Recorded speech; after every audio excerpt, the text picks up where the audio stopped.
Hi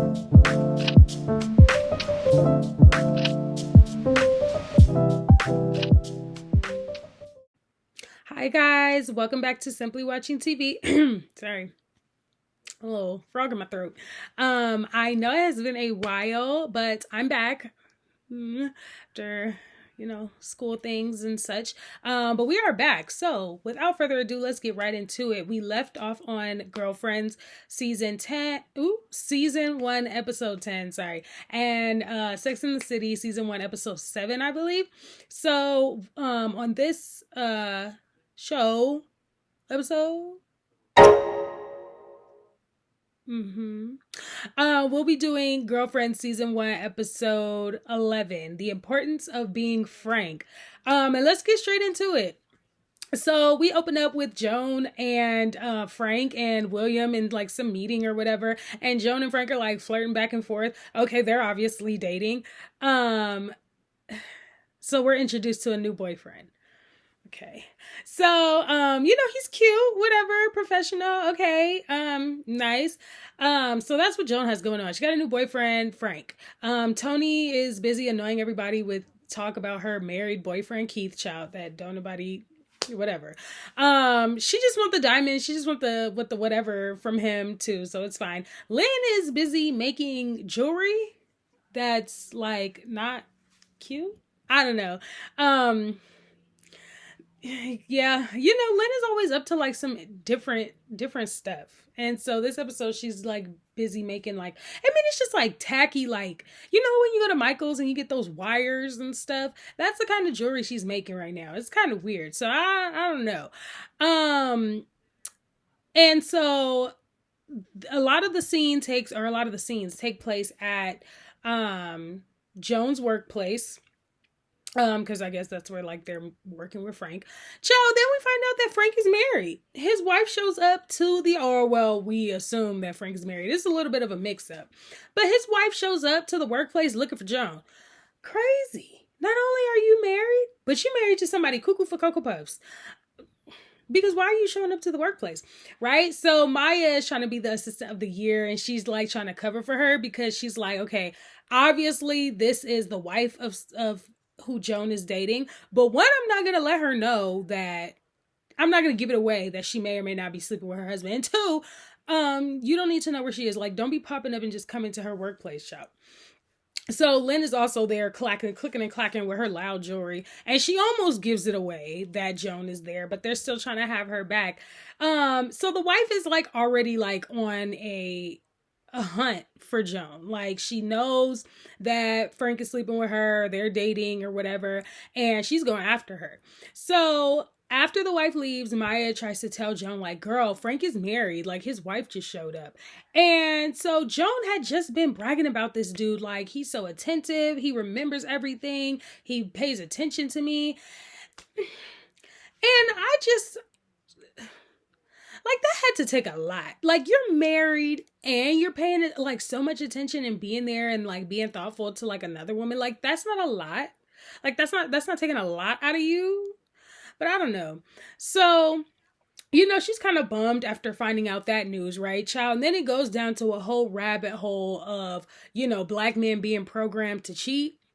I don't know about that. But what I am curious about is, why do like people be cheating and then the person, like, they put so much energy into somebody that they know, like, you're not going to leave your wife, or even if you're not like in a relationship with somebody else, like, people put a lot of energy into the people that they're dating, like, to like she said, be attentive, to ask me about things about myself, to learn about me, just to either ghost or again live a whole different life and be in a whole other relationship. Like, what is the point of that? But anyway, that's what he was doing. So Joan is bummed because she really did think she found the one. But honestly, Joan, every guy that you date, you think you found the one. Okay. So she's bummed about that, and she's like, oh, okay, bet I'm gonna tell him about himself, right? She's not even trying to make fetch happen and trying to keep dating him or trying to excuse it. She's like, oh no, he's married. Cut him out. Good. Like, we're not even entertaining that, right? So she goes to the little restaurant. She has him meet up with her, and she confronts him about being married. And of course, he's trying to deny. He never even really admits to being married. Like, he's just like, what are you talking about? I'm not married. Bro, give it up. Like, we've seen your wife comes to the job. We know you're married. And so she pours the Bloody Mary on him, which I think is really cute, actually. That's a good idea. I'm going to keep that in my back pocket. She pours the Bloody Mary drink on him, and it stains, like, all over his stuff or whatever. This was at 8:47, so I'm pretty sure everybody around town and Davis saw her act a complete fool in that restaurant. But she had to get her get back. Also, across town, but not across town, across the street, but next door, Tony uses Joan's place to do things with her boyfriend, married boyfriend, Keith. And then we find out later that he's not even married. So Tony did like the fact that she was dating a married man. Like, it was exciting for her, and she was like, oh my God, like, they talked about it and stuff. And they would like say little things like, oh, my wife is crazy and blah, blah, blah, blah. And come to find out, he's not even married. Like, it's like,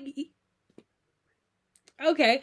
So, and I can see, okay, so Tony finds out that he's not married, but obviously, like, anybody who was serious about a guy would have been like, woo, relief, you're not married. But she was upset about it.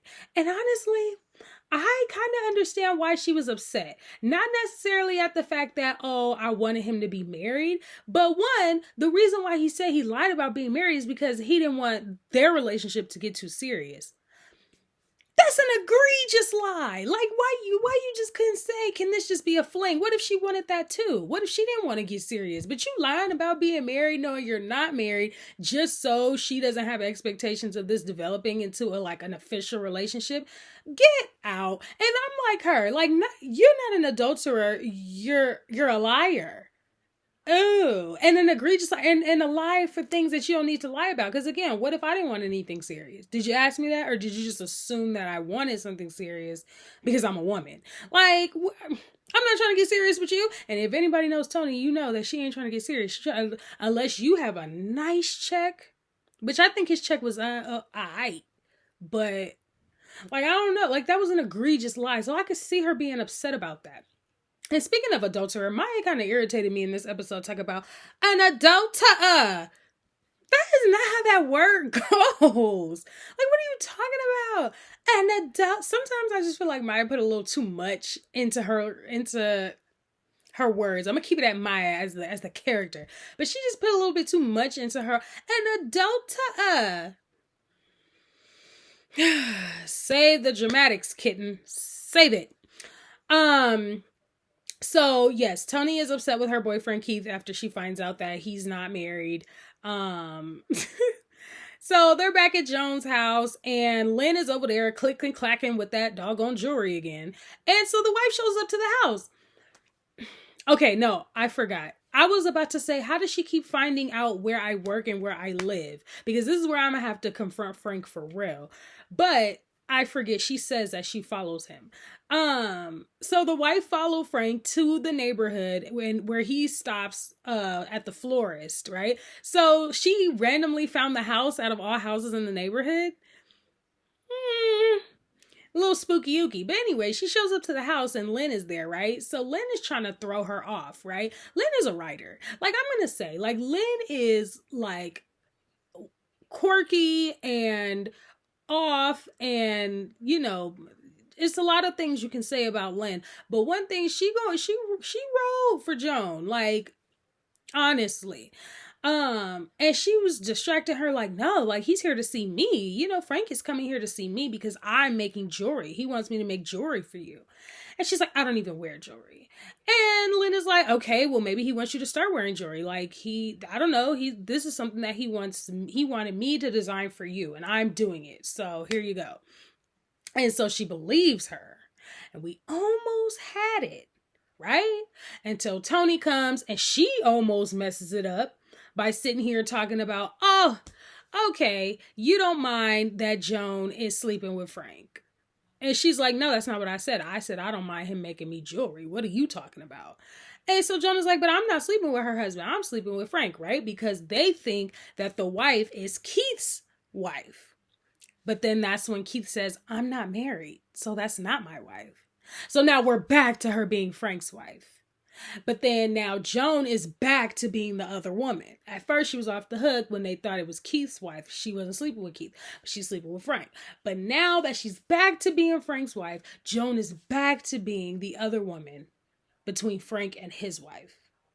And then it's almost an all knockout drag out. They running around all up in Joan's house, all up in Joan's pretty house, right? How do so many people have a key to just walk in? But anyway, so they do all of this, and they finally come to an understanding, like, you know what, this doesn't make any sense. Why are we chasing after each other and fighting over each other, or fighting each other over this man? He's the one that is two-timing and lying and cheating and skeezing and doing all this extra stuff. Like, we should be going after him, right? So they finally agree, and they get the good back. The billboard with the dog and Frank's face on it was cute. But how much did that run your pockets? Because I heard billboards are expensive, and it's intricate, and that was some on somebody's Wilshire corner. So like, how much did that run you? A pretty penny. I wouldn't have been spending nothing on Frank. I was about to call him Charles. I wouldn't have been spending anything on Frank. No, you get gone with your cheating and you're lying and you're scamming and you're skeezing. But that was the episode, and that's where we are. Stay tuned for, Jonah's going to go through a lot of these different relationships and things. So we're going to have a lot of colorful conversations regarding Joan. Ooh, I don't know whose name I was about to put together. Regarding Joan and her many boyfriends and her issues with her friendships. But thanks guys for watching. I'm trying to keep the video shorter for us, because I do not like editing long videos. But thanks guys for watching. Stay tuned for my next video, which is going to be Sex and the City season 1 episode 8. Bye.